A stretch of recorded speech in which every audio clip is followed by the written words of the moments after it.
네, 오늘은 역대하 35장 1절부터 19절까지 하나님의 말씀 나누겠습니다. 남유다 16대 왕 요시야는 다윗의 길을 걸었습니다. 하나님을 찾았고 우상을 제거하였고 성전을 정결하게 하고 수리하였습니다. 성전을 수리하던 중에 율법책을 발견합니다. 그 발견한 율법책을 서기관 사반이 요시야 왕에게 읽어주는데, 요시야 왕은 자기 옷을 찢습니다. 말씀 앞에 반응하며 회개한 거죠. 그리고 오늘 역대하 35장에서는 율법에 기록된 대로 유월절을 지킵니다. 1절 말씀 보면 요시야가 예루살렘에서 여호와께 유월절을 지켜 이제 어린 양을 잡아서 그 주님의 은혜를 기억했습니다. 그러나 이 남유다가 무너질 때의 상황을 보면 그 어린 양의 보혈, 주님의 은혜를 기억하지 않았던 거예요.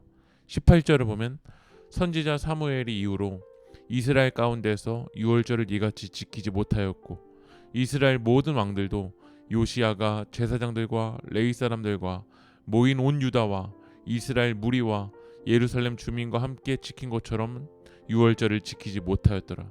유월절을 제대로 지키지 못했던 거예요. 사무엘 이후로는 그 주님의 은혜를 많이 잊어버린 거죠.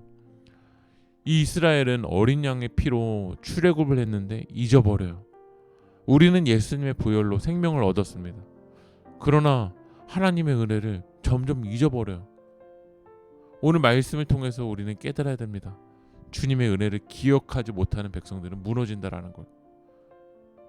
반대로 주님의 은혜를 기억하는 백성들은 살아납니다. 오늘 요시야는 유월절을 지키면서 레위 사람들에게 이렇게 명령을 합니다. 3절 말씀 보면 또 여호와 앞에 구별되어서 온 이스라엘을 가르치는 레위 사람에게 이르되 거룩한 궤를 이스라엘 왕 다윗의 아들 솔로몬이 건축한 전 가운데 두고 다시는 너희 어깨에 매지 말고 마땅히 너희 하나님 여호와 그의 백성 이스라엘을 섬길 것이니라. 오늘 레위 사람들에게 하나님의 이 거룩한 궤를 어깨에 매지 말라라는 거야. 어깨에 매지 말라라는 건 그들이 레위 사람들이 어깨에 메고 이 하나님의 궤를 옮겨버렸다는 거야. 이제는 성막 시대가 아니라 성전 시대여서 옮길 일이 없었음에도 불구하고 옮겼습니다. 왜냐하면 그 자리에 우상을 가져다 놓고 바알신을 섬겼기 때문이죠. 우리도 하나님의 말씀을 내 삶의 중심으로 놓아야 되는데 이리저리 옮겨 놓을 때가 있습니다. 왜냐하면 내 중심에 하나님이 아니라 다른 것이 자리 잡았기 때문이죠. 저는 오늘 이 하나님의 말씀이 여러분의 중심 가운데 세워지길 축복합니다. 이 유월절을 지키기 위해서 요시야는 7절 말씀 보면 요시야가 그 모인 모든 이들을 위하여 백성들에게 자기의 소유 양떼 중에서 어린 양과 어린 염소 3만 마리와 수소 3천 마리를 내어 유월절 제물로 주매. 요시야는 어린 양, 어린 염소 3만 마리, 수소 3천 마리를 유월절 제물로 줘요. 8절에서는 방백들이 자기의 소유를 내어놓고 9절에서는 레위 사람들의 우두머리가 양과 수소를 헌신합니다. 요시야 왕, 방백, 레위 사람들, 이 남유다의 지도자들이었어요. 지도자들이 말만 한 것이 아니라 먼저 움직였어요. 지도자는 먼저 헌신하고 움직여야 됩니다. 뒤에서 말만 해서는 변화가 일어나지 않습니다. 여러분도 말만 하는 사람이 아니라 하나님의 말씀을 들었다면 먼저 움직이고 헌신하고 믿음대로 나아가는 여러분들 되길 소망합니다. 오늘 요시야는 이 유월절을 12절을 보면 모세의 책에 기록된 대로라는 표현이 나오고 13절에는 규례대로, 16절에는 여호와의 명령대로라는 표현이 나옵니다.